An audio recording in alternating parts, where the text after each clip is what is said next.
আসসালামু আলাইকুম, welcome to my channel. এখন বাজে হলো দুপুর 12:30। আজকে আপনাদের ভাইয়া বাজার থেকে কিছু টুকিটাকি বাজার করে নিয়ে এসছে আর কি। একটু আগেই বাজারে গিয়েছিল, তো হালকা পাতলা কিছু কেনাকাটা ছিল, সেগুলোই খুব কিনে নিয়ে এসছে। সাথে সবজি মাছ এগুলো নিয়ে এসছে। আমি জাস্ট এগুলা খুলবো, তারপরে মাছটা কাটবো, দেন রান্নার কাছে যাব। আমি আজকে আপনাদের সাথে দুপুরের একটি খুব সহজ এবং স্বাস্থ্যকর হালকা পাতলা একটা লাঞ্চের রেসিপি শেয়ার করব। খুব বেশি হেভি ফুড না। এটা আমি কাতল মাছ দিয়েই মাছের একটা ভাঙা টাইপের করব আর কি। মাছের মাথা, লেজ এগুলা দিয়েই আমি জাস্ট একটু ঝোল মতো করব। আর মিষ্টি কুমড়ার কাবাব তৈরি করব। তো এখানে লাউ, মিষ্টি কুমড়া আর ফুলকপি নিয়ে এসছে, আর এই যে দুইটা বড় সাইজের কাতল মাছ নিয়ে এসছে, এটা এখন কাটতে হবে। আর এখানে আলু আছে। দেন আমি এখন মাছ কাটার কাছে চলে যাব। দুইটা মাছ, বেশ বড় সাইজের দুইটা মাছ, এই দুইটা মাছ আমি কেটে নিব। কাটতে একটু বেশি সময় লাগবে, খুব সাবধানে মাছগুলা কাটতে হবে আর কি। মাছগুলা কেটে আমি মাছের মাথা, লেজ এবং মাছের যেসব কান অন্যান্য অংশগুলো আছে আমি সেগুলা দিয়ে এখনকার রান্নাটা করব। আর বাকি মাছ ফ্রিজিং করে রেখে দিব। তো আমার চ্যানেলের নিউ কিছু সাবস্ক্রাইবার আপুরা আছে, যারা আমার চ্যানেলের ভিডিওর নোটিফিকেশন গেলেই ওনারা ভিডিওগুলা ওয়াচ করেন, ভিডিওগুলা দেখেন। আমার সত্যি খুব খুব ভালো লাগে ওনাদের কমেন্টস করতে। তো আমার জন্য অবশ্যই দোয়া করবেন, আর এভাবে আমার সাথে থাকবেন। আপনাদের কমেন্ট পেলে মনটা খুশিতে ভরে যায়, খুব ভালো লাগে। তো আপুদের অনেকগুলো আবদার আছে। একটা আপু পোলাও রেসিপি শেয়ার করতে বলেছেন, আরেকজন আমার বাসাটা ঘুরে দেখানোর কথা বলেছেন, মেয়েদেরকে দেখতে চেয়েছেন। তো সব মিলিয়ে আমি আস্তে আস্তে ভিডিওগুলা শেয়ার করার চেষ্টা করব ইনশাল্লাহ। দোয়া করবেন। শরীর ভালো থাকলে অবশ্যই আমি আপনাদের সাথে শেয়ার করব। তো এই যে মাছগুলা কেটে নিচ্ছি, জাস্ট কিছু না, আজকে বাজারে গিয়েছিল, মাছ কেনার উদ্দেশ্যে গিয়েছিল, তো মাছ লিটারালি কেটে নিয়ে আসে। তো আজকে অনেক ব্যস্ত ছিল, তাড়াহুড়া করে মাছ কেটে নিয়ে আসতে পারিনি। তো কি আর করা, মাছটা নিজেকেই কাটতে হবে।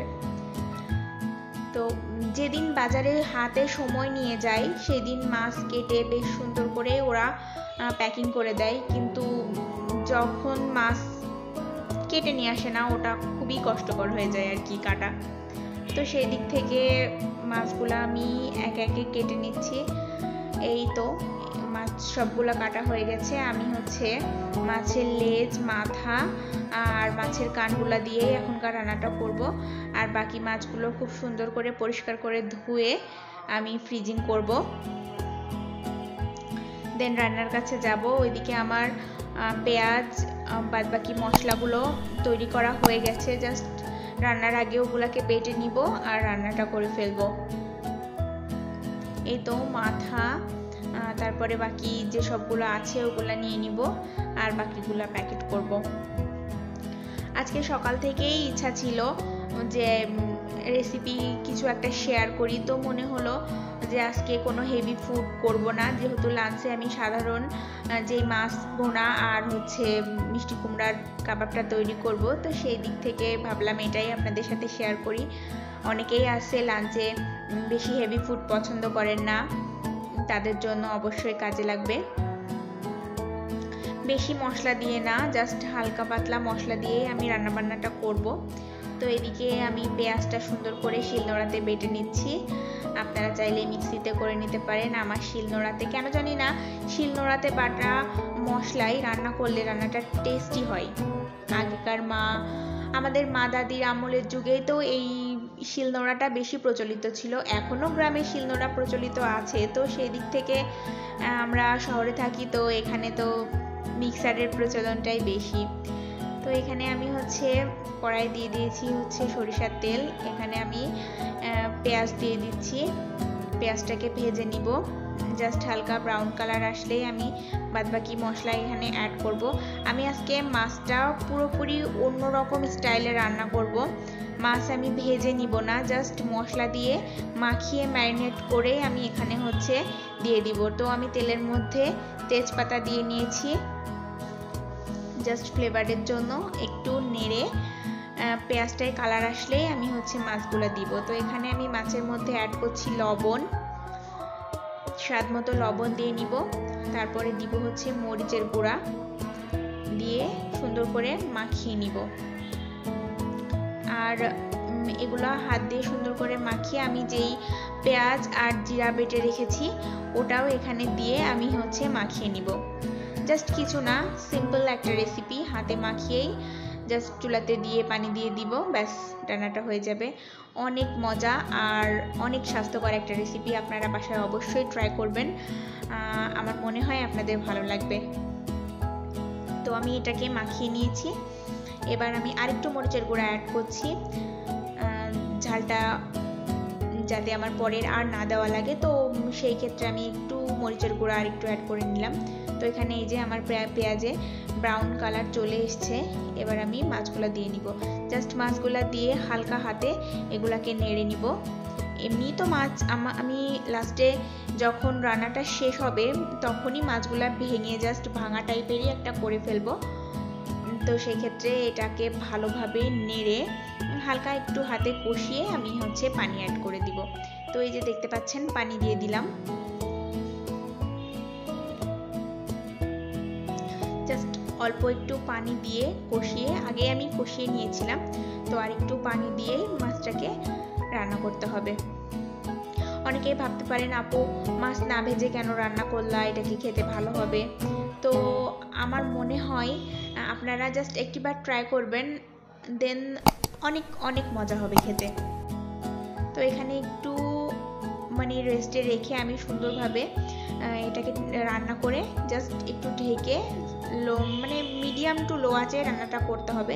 জাস্ট ফুটে গেলে আমি খুন্তি দিয়ে হালকা করে মাছের মাথা, লেজ যেগুলো আছে ওগুলাকে জাস্ট হাতে ভেঙে নিব। আর কিছু বিশেষ কিছু করা লাগবে না, এটুকু করলেই লাস্টে আমি হচ্ছে একটুখানি তেল দিয়ে পেঁয়াজ দিয়ে ওখানে ফোড়ন দিয়ে দিব, ব্যাস কমপ্লিট হয়ে যাবে রান্না। খুব সহজে রান্নাটা হয়ে যাবে। আমি এখানে আরেকটু পেঁয়াজ দিয়ে নিয়েছি সরিষার তেলে। আমি আগেই বলেছি আমাদের বাসায় সরিষার তেলে রান্না হয়। আমি লুচি, পরোটা আর বাদবাকি যেগুলো সরিষা মানে সয়াবিন তেল ছাড়া হয়ই না, সেগুলা ছাড়া আমি সব তরকারি চেষ্টা করি সরিষার তেলে রান্না করার জন্য। তো এই তো আমি হচ্ছে পেঁয়াজটাকে একটুখানি নেড়ে জাস্ট একটু কালার আসলেই আমি হচ্ছে এই যে এখানে রান্নাটা জাস্ট ফুটে গেছে।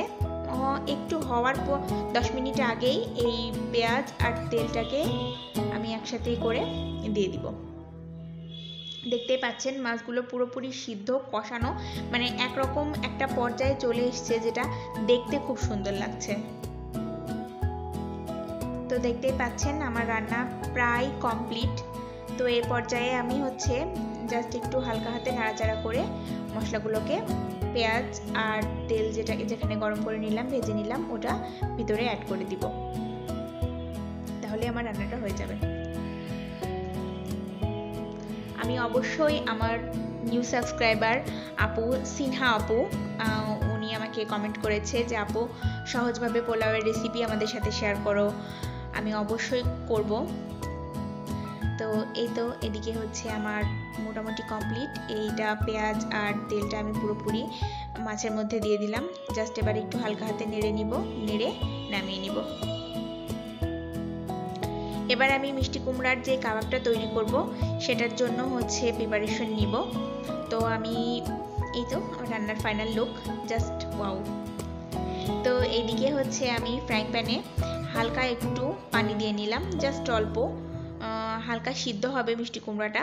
তো সেই মাপে আমি পানি দিয়ে নিলাম, একটুখানি তেল অ্যাড করে দিলাম যাতে লেগে না যায়, মানে দেখতে সুন্দর হয় আর কি, যাতে ম্যাশ করার সময় আমার প্যানে লেগে না যায় সেই দিক থেকে আমি একটুখানি তেল দিয়ে নিলাম। তো নেড়ে নিচ্ছি, একটুখানি নেড়ে এটাকে জাস্ট ঢেকে দিব, তারপরেই আমার মিষ্টি কুমড়া সিদ্ধ হয়ে যাবে আর কি। দেখতে পাচ্ছেন মিষ্টি কুমড়া পুরোপুরি সিদ্ধ হয়ে গেছে। এবার এটাকে একটু নেড়ে আমি হচ্ছে দেখে নিব মোটামুটি সিদ্ধ হয়েছে কিনা। তো সিদ্ধ হয়ে গেছে। এবার আমি ম্যাশ করে নিব, জাস্ট হালকা হাতে গরম থাকতে থাকতে এটাকে ম্যাশ করতে হবে, না হলে ঠান্ডা হয়ে গেলে ম্যাশ করতে একটু অসুবিধা হবে।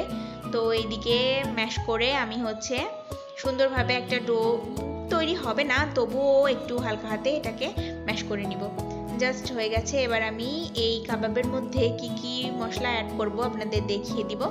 এখানে আমি হচ্ছে নিয়েছি হচ্ছে গরম মশলার গুঁড়া নিয়ে যেটা হয় সেটা নিয়েছি। এখানে হচ্ছে গোলমরিচ গুঁড়া আছে, আর হচ্ছে রেড চিলি পাউডার যেটা সেটা আছে, ওটা দিয়ে দিলাম। আর এদিকে হচ্ছে কাঁচা মরিচ, ধনিয়া পাতা আর পেঁয়াজ দিয়ে দিচ্ছি, আর একটু আদা বাটা দিলাম জাস্ট ফ্লেভারের জন্য। আর হচ্ছে এখানে আমি টমেটো সস অ্যাড করব জাস্ট টেস্টের জন্য। এই 2 চামচ মতো, 2 চামচ 4 চামচ মতো টমেটো সস আমি এখানে অ্যাড করে দিলাম। আর একটু ঘি দিব ফ্লেভারের জন্য, গাওয়া ঘি, এটা অনেক সুন্দর একটা স্মেল আনবে। তো 2 চামচ গাওয়া ঘি দিয়ে নিলাম। এবার আমি এটাকে হাত দিয়ে সুন্দরভাবে মাখিয়ে নিব। একটু লবণ দিয়ে দিলাম স্বাদ মতো। এবার আর দিয়ে দিচ্ছি হচ্ছে ব্রেড ক্রাম্বস। ব্রেড ক্রাম্বসটা হচ্ছে আপনারা হাত দিয়ে মাখাতে মাখাতে বুঝতে পারবেন যে কতটুকু ব্রেড ক্রাম্বস লাগবে। আমি জাস্ট ফার্স্টে একটু দিয়ে এটাকে নেড়ে নিচ্ছি, পরে আবার লাগলে অ্যাড করব। তো দেখতেই পাচ্ছেন দেখতে খুব সুন্দর হয়েছে। আমি এটা ভালো করে হালকা হাতে এটাকে সুন্দর করে মাখিয়ে নিব, জাস্ট পেঁয়াজও যেভাবে করেন বেসন টেসন দিয়ে। আমি এখানে কোনো বেসন অ্যাড করিনি, শুধু হচ্ছে ব্রেড ক্রাম্বস দিয়েছি। আপনারা যদি চান তাহলে এখানে চাউলের গুঁড়াও অ্যাড করতে পারেন একটু মুচমুচে করার জন্য। তো এখানে আমি এই পর্যায়ে দিয়ে দিয়েছি হচ্ছে সয়া সস। সয়া সস দিয়ে আমি এটাকে ভালোভাবে হাত দিয়ে সুন্দর করে মাখিয়ে নিব। জাস্ট এই তো আমি বললাম আর একটু ব্রেড ক্রাম্বস লাগতে পারে, যেহেতু এটা অনেক নরম ছিল। তো ব্রেড ক্রাম্বস আস্তে আস্তে অল্প অল্প করে দিব আর মাখতে থাকবো। এখানে আমি হচ্ছে পেঁয়াজের বেরেস্তা করে রেখেছিলাম, এটা মেবি ভিডিওতে স্কিপ হয়ে গেছে। তো এই তো পেঁয়াজের যেই বেরেস্তাটা আছে সেটা আমি দিয়ে দিলাম। এটা অনেক সুন্দর একটা ফ্লেভার নিয়ে আসবে। আর আরেকটু টমেটো সস অ্যাড করে দিলাম। যারা টমেটো সস লাভার তারা আরেকটু বেশিও অ্যাড করতে পারেন, যাতে স্মেল স্বাদটা ঠিকঠাকভাবে আসে। তো এখানে আমি কড়াইয়ে তেল গরম করে নিচ্ছি, দিয়ে দিব সরিষার তেল। বেশি তেল দিতে হবে না, এটাকে ডুবো তেলে ভাজার কোনো দরকার নেই। জাস্ট আপনারা বাসায় যে পকোড়াগুলো বানিয়ে খান সেরকম মাপেরই করেই তেল দিয়ে এটাকে ভাজতে হবে। তো আমি একে একে তেলের মধ্যে ছেড়ে নিব। হালকা একটু গরম হলেই আমি আস্তে আস্তে তেলের মধ্যে একে একে জাস্ট কাবাবের শেপেই আমি হাত দিয়ে একটা শেপ করে নিয়েছি, সেই শেপ অনুযায়ী আমি হচ্ছে একে একে প্যানের মধ্যে দিয়ে দিব। দিয়ে উল্টিয়ে পাল্টিয়ে জাস্ট ভেজে নিলেই তৈরি হয়ে যাবে। দুপুরের লাঞ্চের টাইমও হয়ে গেছে, খাওয়া দাওয়া করতে হবে, নামাজ পড়তে হবে, সব মিলিয়ে আমার এই তো হালকা একটু লাল লাল হয়ে আসলে এটাকে উল্টিয়ে নিতে হবে। একটু নরম তো জাস্ট খুব সাবধানে এটাকে উল্টাতে হবে, না হলে ভেঙে যাবে। এই তো আমি 2টা চামচের সাহায্যে এটাকে উল্টিয়ে নিচ্ছি। খেতে তো অসম্ভব সুন্দর হয়, দেখতেই পাচ্ছেন। আমি জাস্ট এগুলাকে হালকা করে লাল লাল করে ভেজে তুলে নিব। মোটামুটি হয়ে গেছে। এবার আমি এটাকে প্লেটে উঠিয়ে নিব। একটা একটা করে প্লেটে সুন্দরভাবে উঠিয়ে নিব, তারপরে আমি হচ্ছে সার্ভ করে দিব।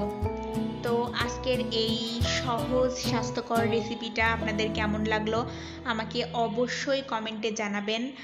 আমার চ্যানেলটি সাবস্ক্রাইব করবেন, লাইক করবেন, শেয়ার করবেন, আমাদের জন্য দোয়া করবেন আর আমার পাশে থাকবেন। আমার রান্না দুইটা কেমন লাগলো অবশ্যই জানাবেন। আর কি কি রান্না দেখতে আপনারা চান আমাকে অবশ্যই কমেন্টে জানাবেন। আমি আমার যথাসাধ্য চেষ্টা করব সেগুলো দেখানোর জন্য। তো আজকের মতো এখানেই বিদায় নিচ্ছি। আল্লাহ হাফেজ।